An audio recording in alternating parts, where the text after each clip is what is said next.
Well, hey there, American Farmsteadhers. This is Jenny with the Gramstead Family Farm. And Donna with Hazel Bell Farm. And we are coming to y'all from Northeast Florida as two American Farmsteadhers, doing our best to grow our own food and share our homesteading experiences with you in hopes that you'll grow a little food of your own. Yep, this week we are doing just that, sharing our homesteading experiences in What's Up. That's right. So we have stuff going on, both of us do, on our farms. Yeah, this is amazing. Like, we've been waiting for probably close to 3 months now to hear from a developer that was buying the 140 acres that surrounds my whole entire farm. They were going to turn it into a 200-home neighborhood, and we found out yesterday that they are not going through with the deal.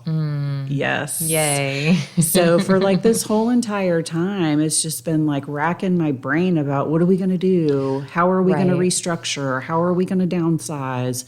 Do you dream about another place? Do you figure out how to stay? Right. And so now that we have that answer that no, they're not going to develop the land, it's yes. Nice. Now I can get refocused. Move forward. Refocus, move forward. And come up with a good game plan on what we want to do. Because I feel like there's a little shift of gears, even though the developer's not buying the land. We're just kind of in a place where I feel like there's a little bit of a shift coming. So it's funny that it takes something that you don't want to come to make you reevaluate. Right. And kind of consider what do you love? What's not working? Right.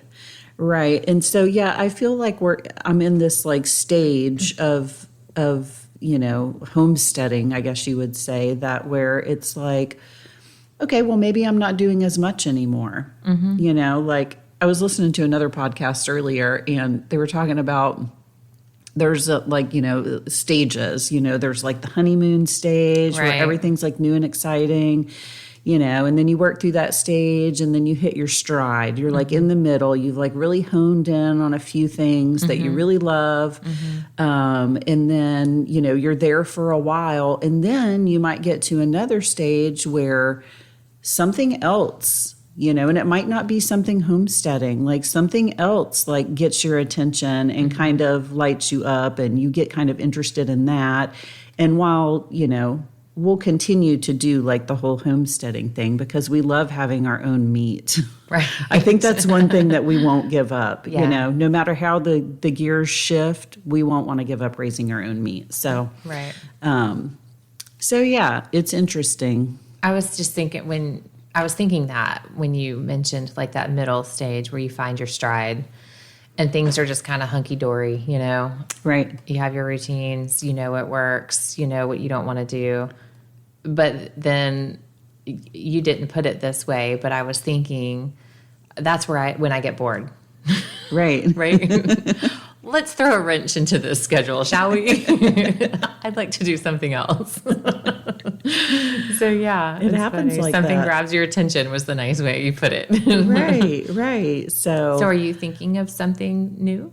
Well, I think maybe right now, anyways, what I'm thinking as far as the cows go, I have so many cows, and we don't have to downsize our herd now because we're going to be able to keep all that land that our cows graze on. Mm-hmm. But I'm thinking about, like I said, we still want our own beef. So I think that we'll still always raise out, a couple of steers here and there.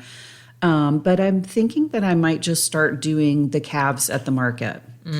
That way, I don't have to band anybody. Right. Mm-hmm. I can just leave everybody intact and they can go to the market intact. Mm-hmm. So that takes some of the stuff off the plate, because, and here's the thing, if we want to keep the beef operation, but there's other interests outside of the homestead that has my attention, you have to adjust in some form to make that all still work. Right.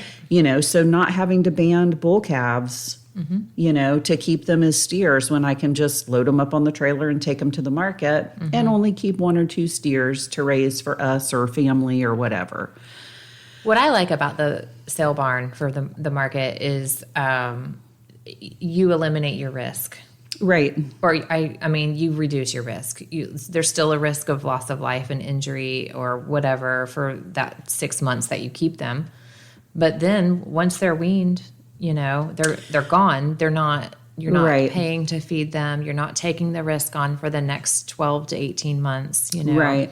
Well, and that's another problem that we've had, because the fencing, our perimeter fence is good where we graze, but all of the interior fencing is crap. Right. It's crap, and it doesn't belong to us. And so we maintain it enough to where it's okay, but I don't have a good setup for weaning calves.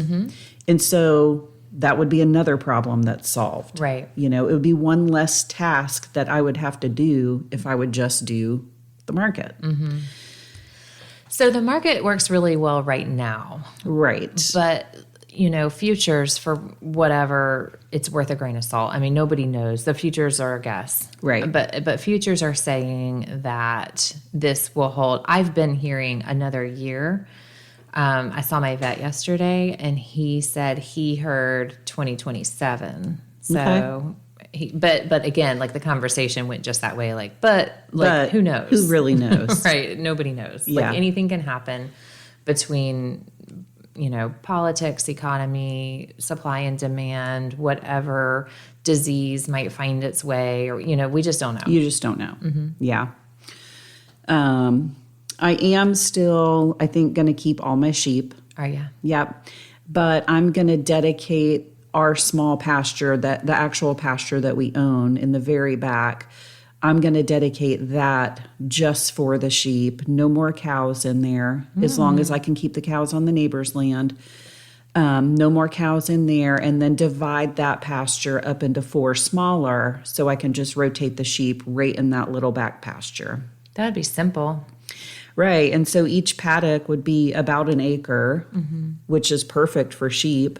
Okay. So, we already have water run to the middle of that pasture already on a float valve. There's a little lean-to out there. So I want to make all sides of that lean-to gated. That way you leave one gate open. They always have access to the water, and then when you rotate them, you just switch your gates. So that makes sense. Yeah. That's a good idea. And then keep on doing chickens because we like having chicken for our own freezer. Yeah. Keep on doing chickens, but I think I need to shift gears in my garden. Ooh. Yeah. I want to take down all my garden fence. And if I have all my animals contained, I might actually be able to pull that off. Wow, that would be different than what you have now.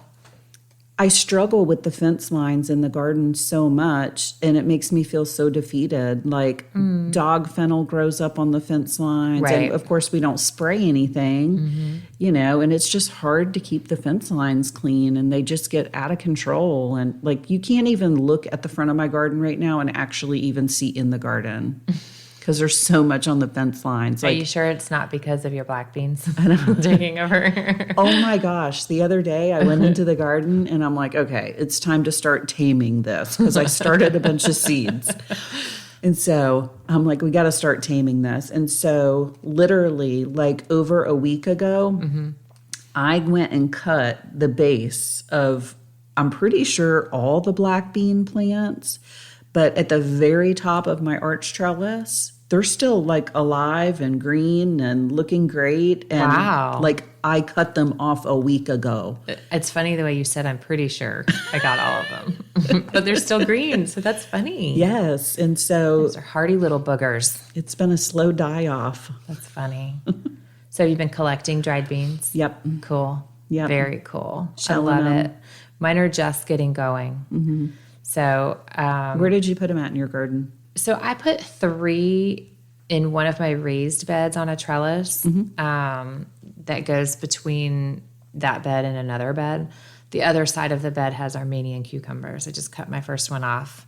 And then I put 10, I think it's, no, it's more, yours was 10. I said 10 mine in. was more than 10. I think mine is 14 or 16. You told me at one point, and I was like, ooh. And I don't think no. I told you right. I think it's 16. You're going to be in trouble. And so it's where I grew my tomatoes. We built like an A-frame trellis. It's like 8 feet tall.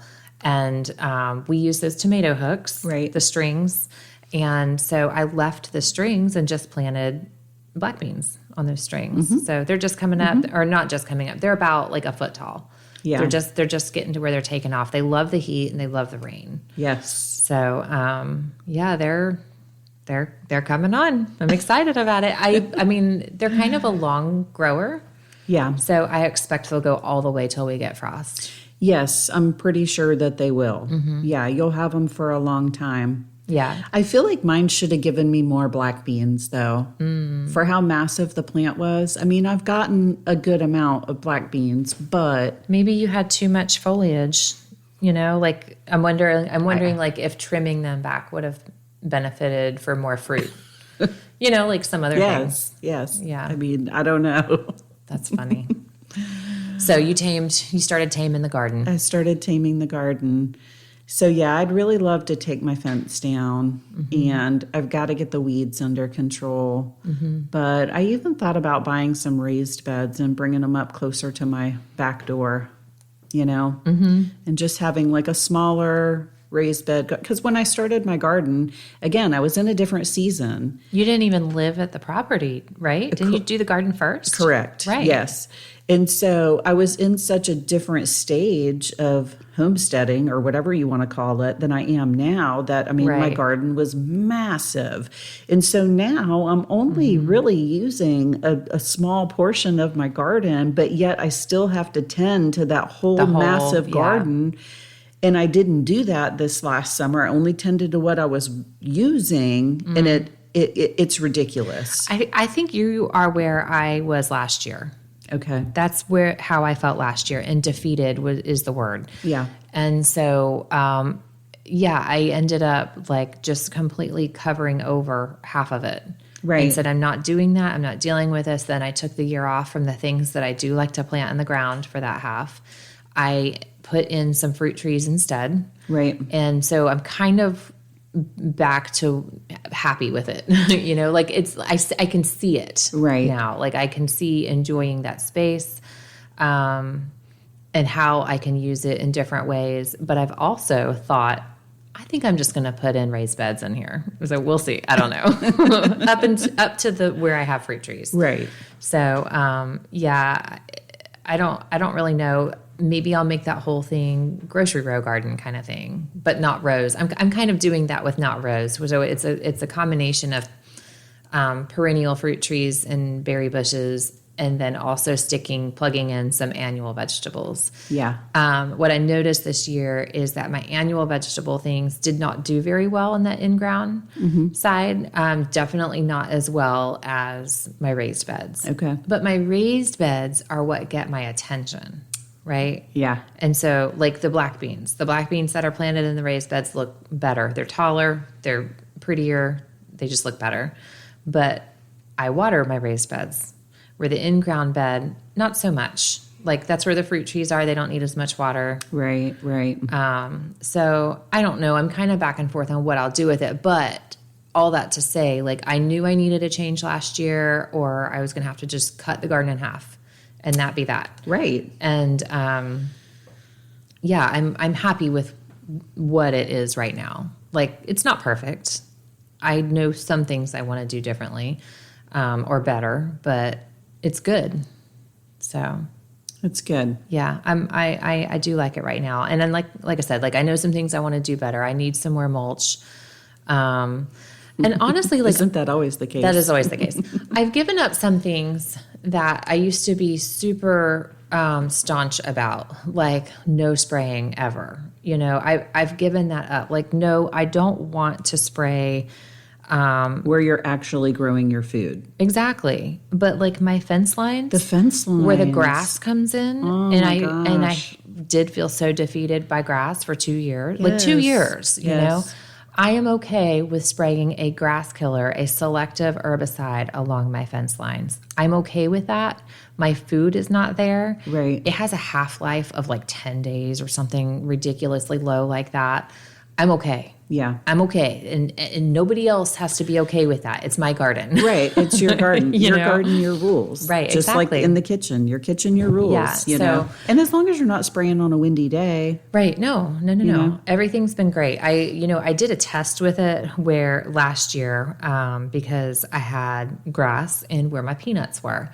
And like the grass was totally taking over the peanuts. I was like, we're never going to have peanuts here. And so I sprayed my whole peanut patch with it. And yes, that's food, but hear me out. The grass died back. The peanuts went on for like another 8, 12 weeks, something like that. And they grew beautifully and the grass died. So Nice. like I just had to be okay with that. Right. We didn't actually keep any peanuts for eating last year, as it turned out, but they were beautiful. So yeah. There's just making those kinds of changes that I know are going to benefit me wanting to be there in that space. Right. So, Yeah, I mean, because you have to make it work for whatever season of life that you're in. You know, and not feel obligated to always plant the onions every year if you don't want to plant the onions every year. exactly. You know? Yeah. Yeah, I'm very sad that we didn't plant onions last year. I've been regretting it. But also, like, it was a really good step that I needed to take to be able to take back that space in my garden. Right. You know? Right. So Makes sense. it is good. It has been good. And I'm looking forward to how to make it better. Yeah, and so now if it would just cool off a little bit, Sheesh. we might actually be able to get some work done. Like, Yeah. I mean, I keep trying to go out. It's so nasty. It's like swimming through the air to get to the garden, you know?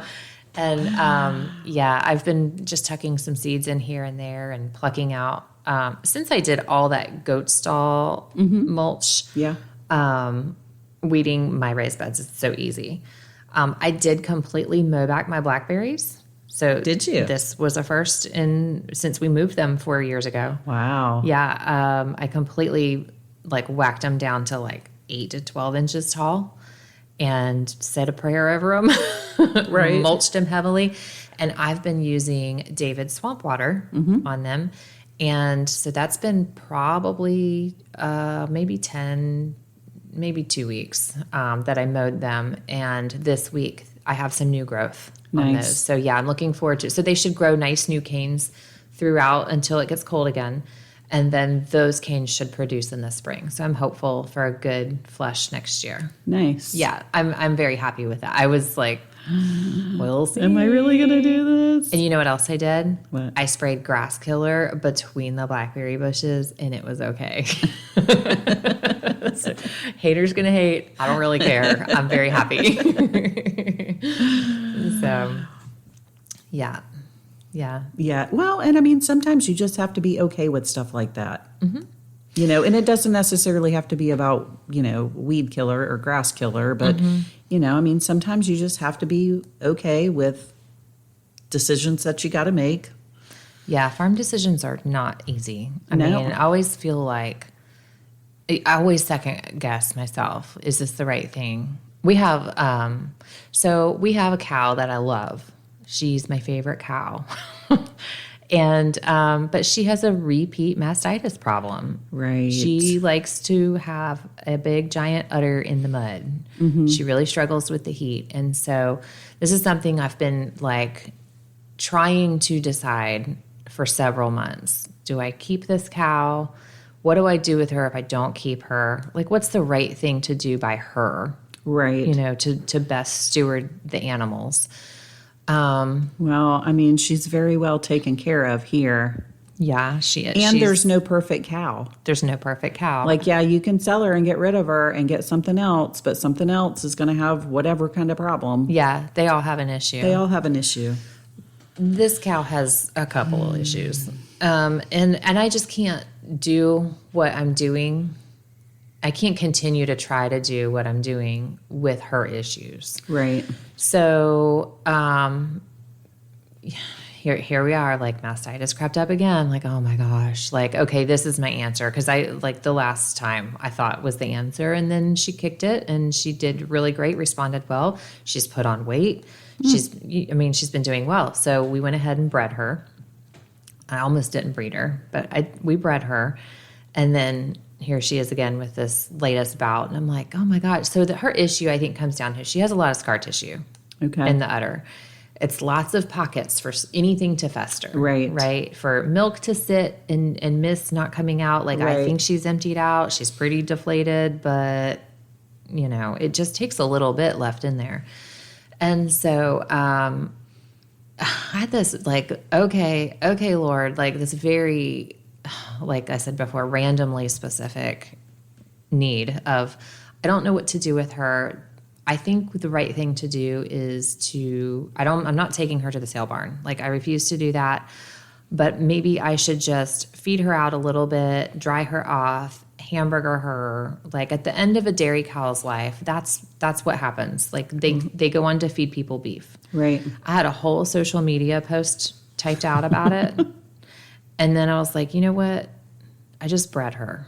Let's just wait and see if she's bred. And so I deleted it. Right. And I prayed about it and was like, maybe the thing to do is to just like fully disclose her issues out there and say, is anybody interested in trying to take a chance on this cow? Right. Because she's a great cow. She's a really great cow. I mean, and that very well could be valuable to somebody. Right. And sell her for the value of what I could sell hamburger for. Right. Right. And, and then consider if she's bred, like consider a calf. Right.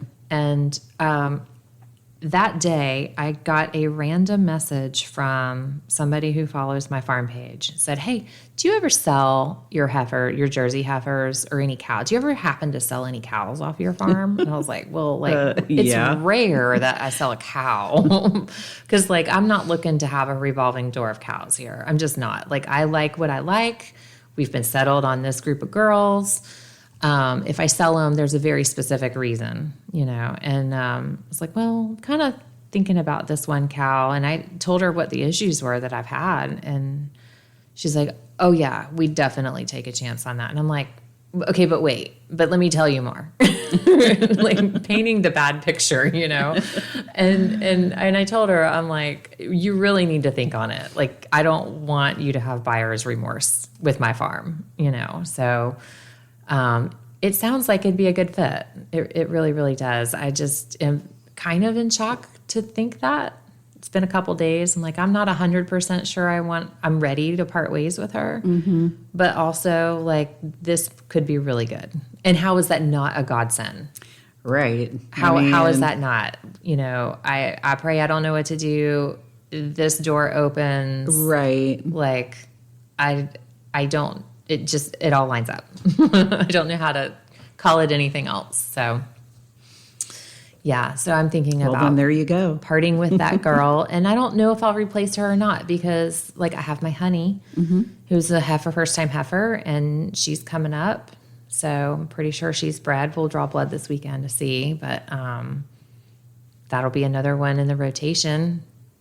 Her sister Jolene is ready to calve any day now. Any day. Like, oh my gosh, come on, girl. I know. And so her first lactation was nothing to speak of, really, and which is often par for the course.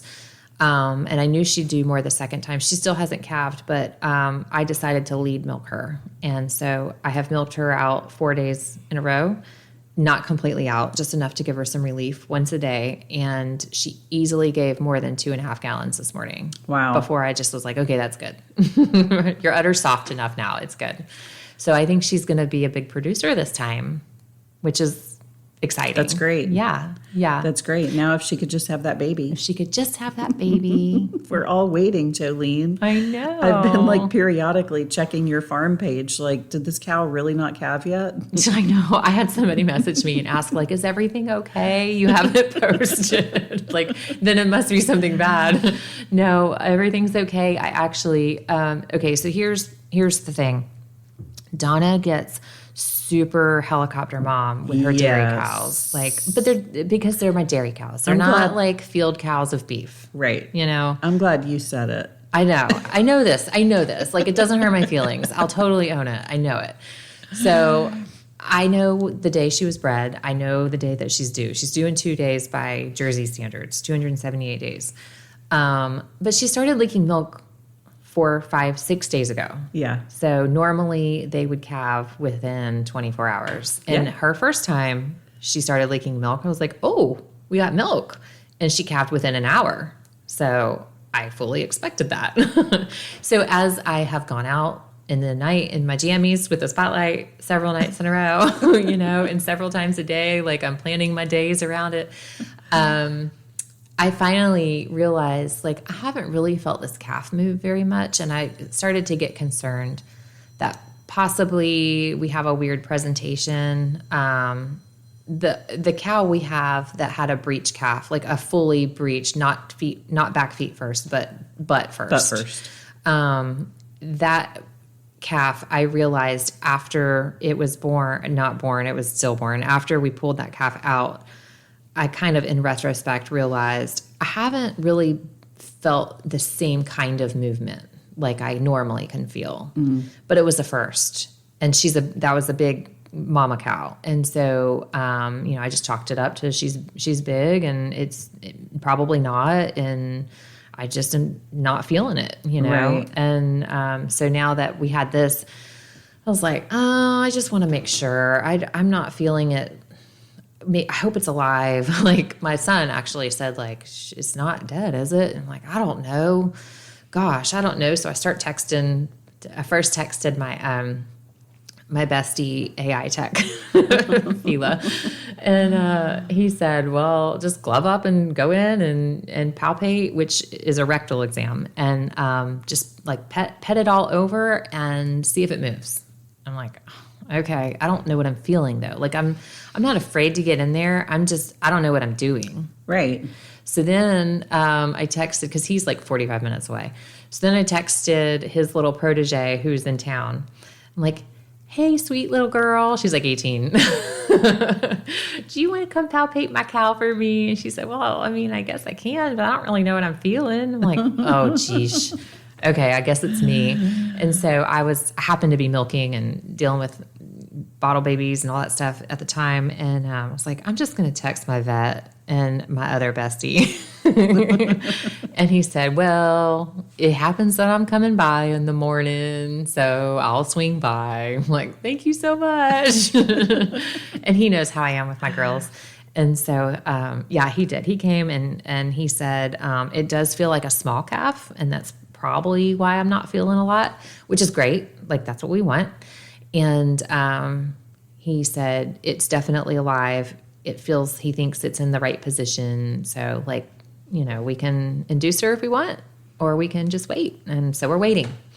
So that's that. Yeah, I mean, that's a good plan, because she's not even at her due date. She's not even at her, I assumed that she was overdue when I heard Dr. Brewy came out. No, it's just Donna's cows. No, so we've had a string of rough births, right? Right. Well, and I mean, that makes you extra cautious. It really does. Yeah. It really does. I mean, there's nothing to kick you in the teeth like poor experience, Mm-hmm. And so it was an abundance of caution I used to call him. And it's not like it was a crazy vet charge. He charged me $5. So I have the best vet ever. So yeah, he said all is well. So we're just waiting. That's funny. So you need to like make dinner plans or something. You need to leave the house. Something has to happen that I have to go to. You have to go to, and then she'll have the baby. Yeah, that's how it goes. Yep. Or I'll be up all night because she looks like it's going to be tonight. And then I'll fall asleep at 5 a.m. and come out at 6 and there will be a calf. Right. That's what they like to do to me. And that's always so nice when you wake up and baby's up. And yes, it's like, yes, that went well, I guess. Yeah, I gave up on this one a couple days ago. I was like, you know what? I'm just hoping there's a baby in the morning. So every day, I hope there's a baby in the morning. Mm-hmm. There's no baby. Oh, baby. Every time I come in from chores, Eric's like, well, it's nope. got to be soon now. It's got to be in the next few days. Yeah. You would think. I mean, they can safely go either side of their due date, 10 to 14 days. So 14 would be extreme to go over. What did she do last time? I don't remember. I mean, I wonder if it's my midwife always told me history repeats itself. If you went, if you went 41 weeks, you'll probably go 41 weeks. Mm-hmm. So I don't remember what she did. They say heifers go sooner than bulls. I also haven't seen that to be true. So not in my experience. I've had heifers go late and I've had bulls come early. So, I mean, we've only had one preemie born, and that was a bull. He was 3 weeks early. I mean, he was fine, but still. Right. It's weird. So I don't find that to be true. I don't remember what she did the first time. I mean, it was full term. She's considered full term, but we'll see. It'll be interesting to see how it all comes out. It will be. It'll be another decision to make too. So she's bred to have a heifer. Okay. So we use those sexed semen straws, and that is supposed to be 92% accurate, I think is the number. To a Jersey bull? To a Jersey bull. Okay. Yeah. And so I'm really hoping that 92% is in my favor, because I have no use for a Jersey bull. So if she has a bull, that's going to stink. So I'm hoping she has a heifer. My game plan is to breed a couple of Jersey heifers to have heifers that I can train up on the rope. Maybe we have some friends show them and have a little show team, because that's fun. Yeah. And I love to see the next generation just get interested in ag. Mm-hmm. So I don't know, maybe we'll see about that part. But I want to sell trained heifers. That's what I want to do. Yeah. So get them up to where they're at least rope trained, possibly old enough that they're bred, and play with those genetics and look at registration and that kind of thing. And then sell really nice dairy heifers. Yeah. That sounds like a great plan. Yeah. So it'd be my hobby. Maybe milk less. Right. So a little shift of gears. It's not necessarily always a bad thing. No. You have to be faithful to yourself.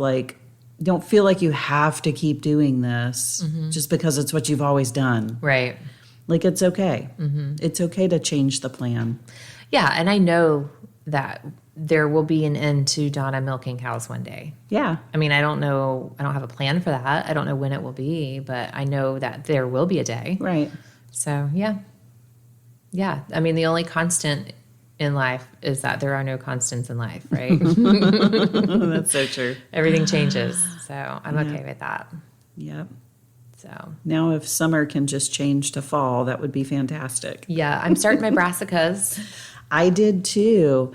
I had some tomatoes started already, but just the other day I started broccoli, 2 different cabbages, kohlrabi, some Swiss chard, and what else? I feel like there was one more thing that I started. Hey, and we need to look at ordering onions. I told you I regretted it. Yeah. And now I'm looking at all these seeds that have jumped up out of the seed starting mix, and everybody looks so happy. And I'm like, dang it, where am I going to put all these? To me, that's a great forced motivation. It is. It is, I'll always start seeds before I clean out beds. Right, because now I have to either get in there and tackle a major garden project, or I can just buy maybe 4 raised beds and put them up closer to my house and start a little garden up there. A new start is fun too. It's fresh. It's clean. Yeah. So the space where I like to plant onions in the ground, this is what made me think we need to order onions. It has sun hemp right now. Okay. And so I'm ready to mow it. It's just getting ready to flower. So I'm ready to mow it down and use that as mulch, whatever. And I was thinking I'd cover it over until it's time to plant onions. But instead, I think what I'm going to do is plant a fast-growing corn and do a block of fall corn. that peaches and cream corn that's really good grows in like, I want to say like 50. It's like green beans. It's like 55 days or 60 days, something That's like fast. that. Yeah. Yeah. So I think I'm going to do that. That might be fun. Yeah, before our daylight hours get too short. Yeah. For corn.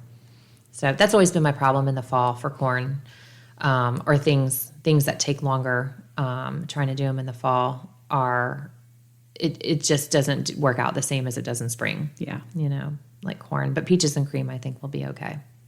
So got some more Seminole pumpkins going. Do you? I do. Actually found a couple of watermelons coming on again. Like we had that like week of it's not crazy hot, and I think some flowers set during then. So some blooms set fruit.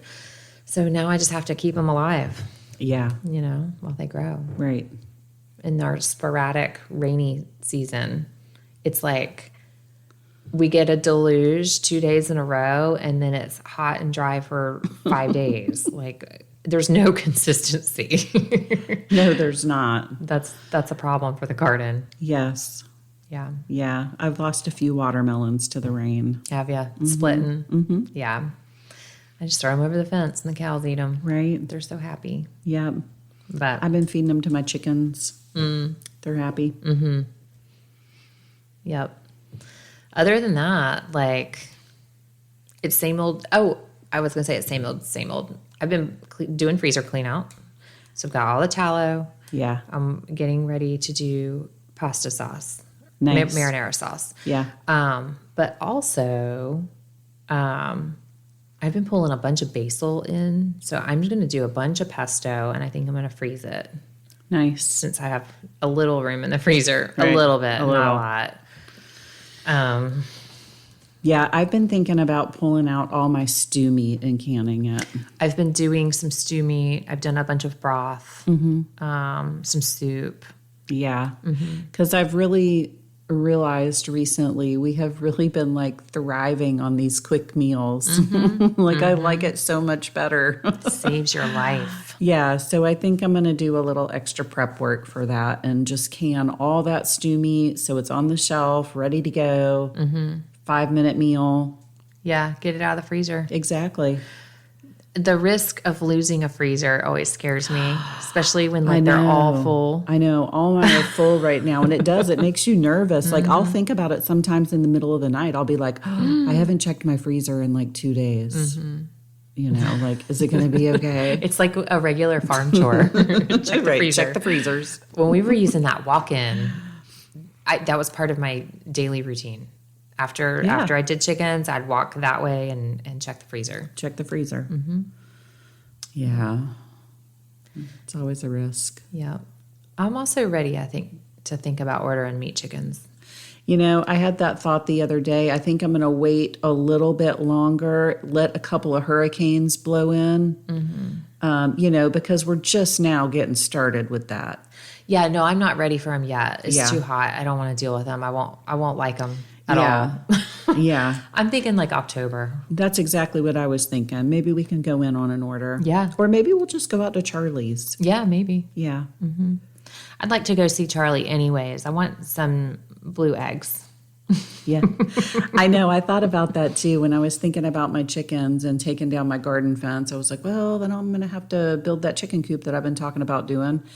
But I thought to myself, you know what? That would be fun to just like go get ready to lay pullets from Charlie, get like maybe 2 or 3 different kinds. He's got those blue layers right now. There's true blue whitings. Yes. And I thought, you know what? And I don't need 40 chickens. I don't need as many chickens as I have.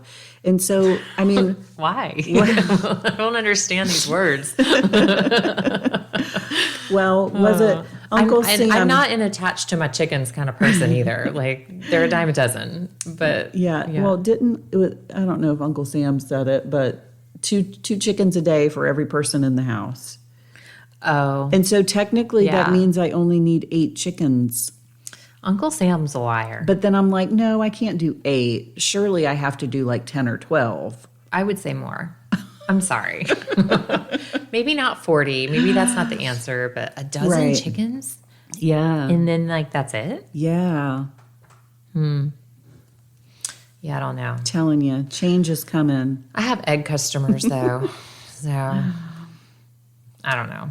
Yeah, I haven't tried to bother with selling eggs. Yeah, I don't bother with it. I mean, they just ask. Right. Yeah, I got eggs. Can I start buying them? Okay.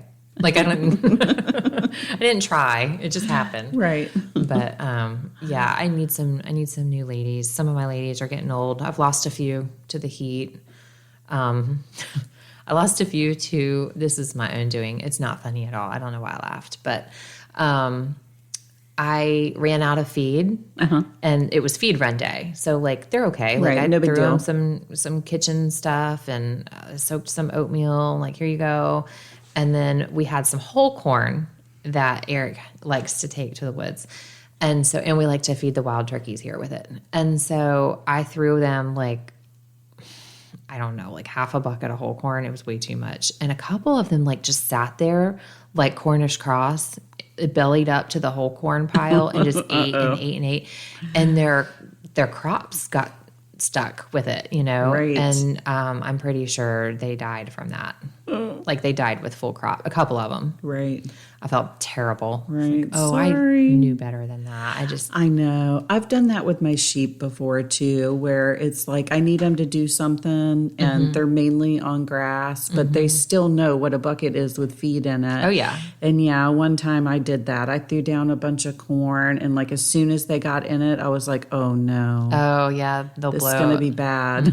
Yeah. And I mean, they all ended up fine, other than they had, like, massive diarrhea for like a couple days. But It's terrible. like, I'm sorry, I knew better than that. Why did I do that? Oh, man. Yeah. So I do need some new hens, but Yeah, we'll have to make a trip out to Charlie's. it'd be a good idea. Yep. All right. Well, I think we've rambled on enough Oh yeah, about what's going on, yeah, decisions to make, that's right. changes happening. Change is happening. Yeah. And so there are so many new listeners. Yes. Right? Like, we're seeing so many more downloads than we previously have. Yep. And so thank you. If you're new here, we are Donna and Jenny, and we are just two farm chicks on our tiny little farms doing the farm thing. Right. So that's it. Yeah. So glad y'all are here. We probably should have said this at the beginning of the podcast, but Yeah. hey, we're not professional. No. No. Take us how we are. That's right. That's right. All right. Well, until next week. Until next time. All right. Bye, guys. Bye.